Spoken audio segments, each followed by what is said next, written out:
Three former cops broke the law by failing to stop former ex-cop Derek Chauvin from killing George Floyd and were indifferent to Floyd's dying pleas.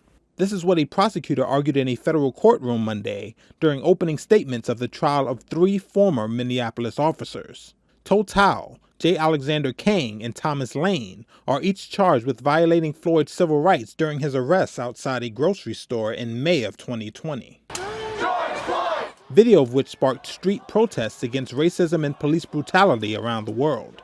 Federal prosecutor Samantha Trephelm from the U.S. Department of Justice's Civil Rights Division said the defendants had broken their oath with a callous indifference to Floyd, telling the jury, quote, "For more than 9 minutes, each of the three defendants made a conscious choice over and over again not to act."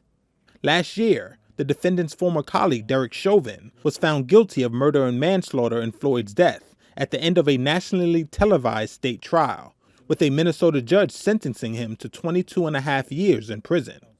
Chauvin, who is white, was also charged alongside his colleagues by federal prosecutors with violating Floyd's civil rights in their capacity as police officers. Chauvin changed his plea to guilty last December.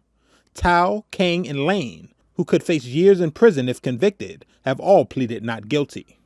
Defense lawyers said the three defendants had a right and a duty to arrest Floyd on suspicion he used a counterfeit $20 bill to buy cigarettes and were not criminally liable for Chauvin's conduct.